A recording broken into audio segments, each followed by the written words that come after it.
What's up, my peeps?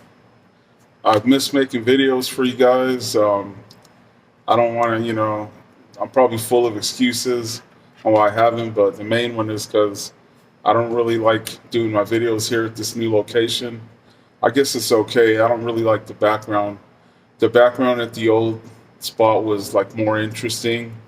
Here, it's just, as you can see, it's just a white, you know, wall, and it's not even a flat wall behind me. It's just weird. But anyway, I was gonna do a video at home for you guys. That's where I want to start doing them because I got a cool new background I want to start using. But anyway, I got the time while I'm here at this place, so I figured I might as well drop you guys a video. And like I said, it's been too long. I miss hearing from you guys, and apparently some of you, at least a few of you, miss hearing from me. So I'm gonna do a video for you guys about this is a growing up in the hood video. This is back in '93 or '94 when I just got done from my reserve training in the army. Um, I got back and I started going to night classes at Chandler Gilbert Community College. And one of the classes I started taking was like an intro to computers class. And so my very first night of class, I got there a little bit late. And so when I walk in, there was a couple of spots available. The class was pretty full, but I noticed at the very front of the classroom, there was this attractive older Latina. Um, she was kind of slim. She had long dark hair, long, like almost down to like her lower back. And she looked at me, and because I was a young stud, I was fresh out of basic and AIT. I was like in really good shape. Your boy was swole. I was in really good shape, right? So anyway, she looked at me and she patted the seat next to her. She's like basically like, come sit right here. So I was like, hey, you ain't got to tell me twice. So long story short, we hit it off, really well. She let me know she was, interested in more than just being my study buddy. So we started hooking up, and but I kind of noticed like when it came to talking about her private life or home life, whatever, she was kind of a little bit like funny about it. Like I knew something was up. So at first I thought maybe she was married. So I ended up asking her straight up, like, yo, like, hey, are you married or something? Because, how come we haven't been to your place? Like we always, when we get together, it's always at my spot, which I said, that's cool. But, it just makes me think, maybe you're sneaking around. So it seemed like she really didn't want to talk about it at first. Um, but then she finally started telling me that she had an ex-husband that was that had just gotten out of prison, like maybe like a couple months, and I guess he was like the type that was like refused to accept it that they were divorced or whatever, and like I guess he was like stalking her and had threatened to kill her and like and all this crazy stuff, and they had a son together. I think he was like maybe like two. So unfortunately, she had to, kind of come somewhat keep in touch with the dude. So they had set it up to where she would drop off the son like at his grandparents, at her ex's, mother and dad's place. So she didn't have any direct contact with dude, but he would still show up sometimes, like when he wasn't supposed to, and I guess he was like following her around and stuff. And so anybody that she tried to date or anything, like homeboy would scare off or whatever. I guess he was like this big scary, cholo, like this ex-convict, right? But yeah, so like I was like, oh, okay, I said I get it now, I said I understand. But so she told me she was like, you're not scared? I was like, no. I said obviously, I want to be careful with somebody like that because I don't know if if you don't care, like if he has like a I don't give a fuck attitude, I said if he doesn't want to go back to prison, then then we should be okay. But if dude don't give a fuck about going back, then I know I got to be careful with him, right?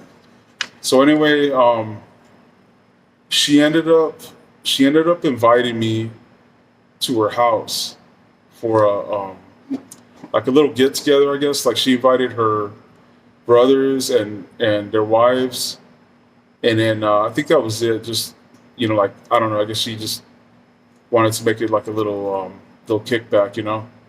So so I went over there, and I met her brothers, and like the first thing that I tripped out on was her brothers were both big, like they were like maybe like 6 foot or 6'1", and they didn't work out or anything, but they were just like pretty good sized dudes. And so I started talking to them about her ex, and I was like, man, why don't you guys get together and jump him, like beat his ass, and I don't know, like I guess they just weren't tough guys, they weren't fighters or something, because they were both scared of homeboy, and like I was tripping out because they were like, oh no, man, like he's a scary guy, he's all full of tattoos, and he just got out of prison and all this shit. And so I was like, and like no offense, like I don't want to offend anybody, but because like Nancy and her brothers, they were kind of like they were paisas, they were like they all had like really strong accents, like they didn't speak English that good. And not to say that like like Chicanos are tougher than paisas or whatever, but they just didn't have that hood mentality is what I'm trying to get at. They were just like regular dudes, I guess. And so like that's probably why they were scared of homeboy. And because he was a paisa too, but he was like a gangster paisa. And but anyway, so like um yeah, they were like tripping out because they were like, oh, you're not scared of him. I said, well, I haven't met the dude yet, but I said, I'll try to avoid conflict with homeboy if I can, but you know I'm not gonna like just run off like I'm scared of homeboy. I'm not just gonna like disappear. But so yeah, so like everything went cool at the kickback. We had a good time and everything. And then so of course like towards the end of the night, she was like, I want you to stay. I want you to stay tonight. I was like, okay. And then so like so I stayed. Of course, we had fun. We did our thing or whatever. And oh, I forgot to mention, obviously I met her son too. He was a nice kid. He was a good kid. Just unfortunately had a piece of crap for a dad. But anyway, this is the whole reason I'm telling this story is because of what happened in the morning. And like, I think way back in the beginning of my channel, I kind of talked about this a little bit. Like, I've always had this like, kind of like I've always called it my spidey sense. And like my lady always tells me like that's God or like a guardian angel like looking out for you or something. But like when I was younger, like I mean, luckily like now that I'm older, I haven't been in any situations where I guess that's had to like where I've needed a forewarning or anything. But when I was younger, obviously I've talked about I was in a lot of crazy situations and stuff, and there's been a lot of times where a feeling like warned me that something bad was about to happen. Just like I talked about in a video where I went to that party and those Irish gangsters were dogging me and my homeboy, and then they ended up blasting this other dude in the chest with the 12 gauge, right? But anyway, so like I ended up staying the night, and early in the morning, like maybe about 6, it was weird. Like it was this voice. I swear it was like this voice said, "Wake up."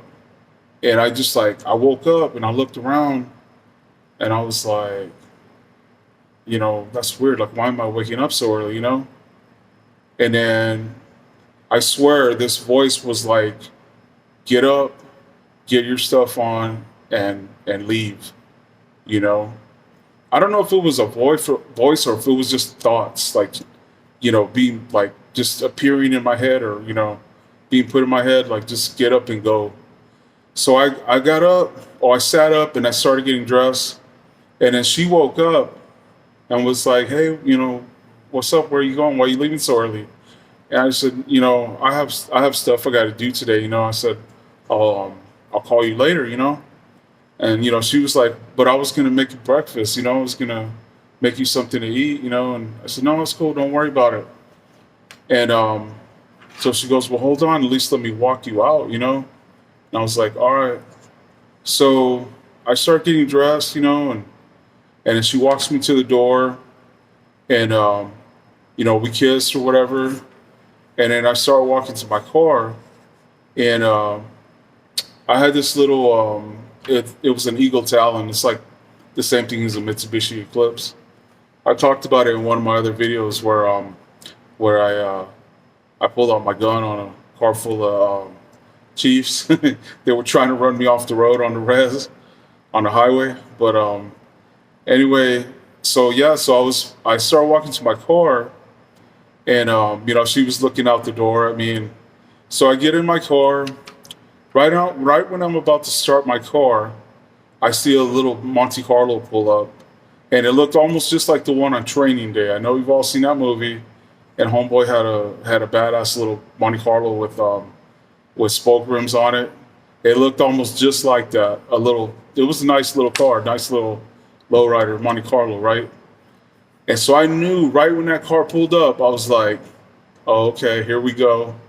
So I reached in my middle console. I grabbed my little nine that I had in there.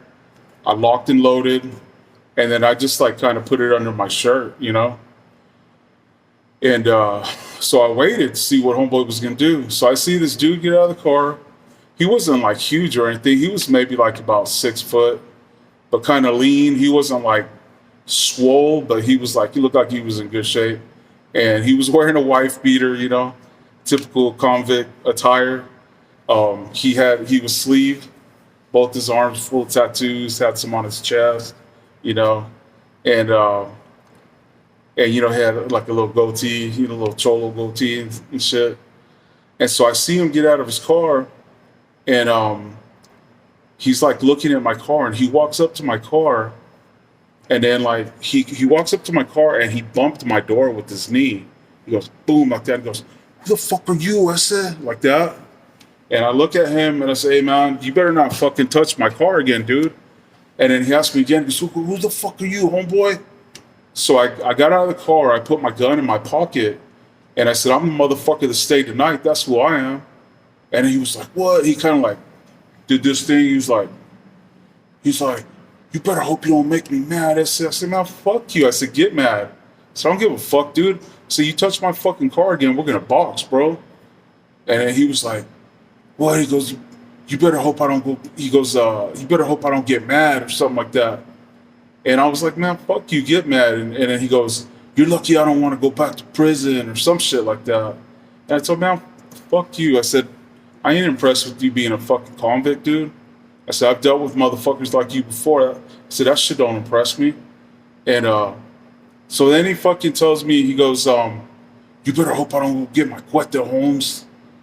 And then that's when I was like, I don't remember if I still had my hand in my pocket or if I had it near it, but I put my hand in my pocket and I told him just like this. I said, "How much you want to bet I could pull mine before you get to yours?" And his fucking eyes go like this.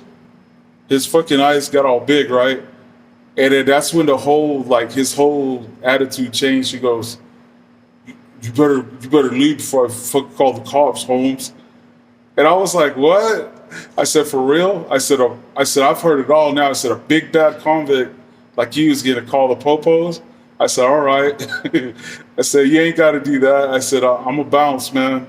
And then so I just laughed and I got in my car and he like didn't say nothing else. He's just like looking at me.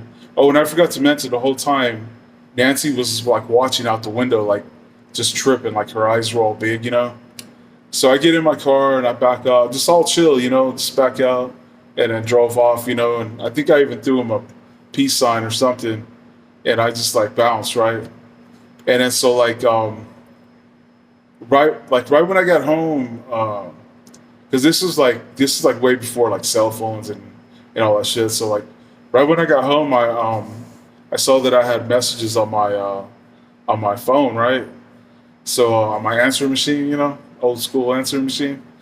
So I picked it up, and of course it was Nancy like calling me, and so I called her and I was like, "What's up?" And she's like, "Oh my god," she's like, "I've never seen nobody stand up to him like that or something like that." And I told her, you know why? It's because dudes like that, they're used to everybody being scared of them because they look all scary, they're all full of tattoos and everything, and everybody's scared because he just got out of prison or whatever. I said, but if they think they really got to fight and it's somebody that they think might beat their ass, 9 times out of 10 they're gonna back down just like anybody else, And so anyway, she was like tripping out and everything, and I just told her, hey, you know, I said, don't get me wrong. I said, you're a really cool chick and everything, but like, from now on, like, you just come to my place for a little bit, like, till this kind of like calms down because, I said, I don't know what that dude is gonna do. Like, obviously he's gonna be mad because I pretty much like punked him. So I said, I don't know if he's gonna do something stupid, like try to wait for me to come out or mess with my car or something like that. So like, um, she was like, okay, that's cool, I understand. But so yeah, like we kept seeing each other, but like we would just like see, meet up at my place and stuff. And like I didn't end up seeing homeboy again, but like she told me she had to call the cops. She had to call the cops because he was coming around and shit, like, demanding to see his son, like, but I guess it was like on the days when it, wasn't scheduled or whatever. And so he ended up I guess violating his parole, and I guess they ended up sending his ass back to prison. But so like me and her kept seeing each other for a little bit, but like I was a young dude. I wasn't really trying to settle down or anything. So eventually like we kind of ended up both going our own ways or whatever. But she was a cool chick, but I was just a young dude, and I wasn't trying to settle down. I was too busy out there being a man whore. But anyway, yeah. So that was just another story of when my Spidey sense, probably saved my ass or whatever. Because I don't know what would have happened if homeboy would have showed up and I was in the bed asleep, and my strap was outside in the car. You know what I mean? So he might have got my ass. I don't know, but anyway, your boy is still here, and hopefully I'll be around for many, many more years. And anyways, I'm glad to get another video out for you guys finally. Hope you guys enjoyed it. Don't forget to hit like, don't forget to subscribe, and don't forget to comment. All right. For now, it's another one from your homeboy, Big Cisco.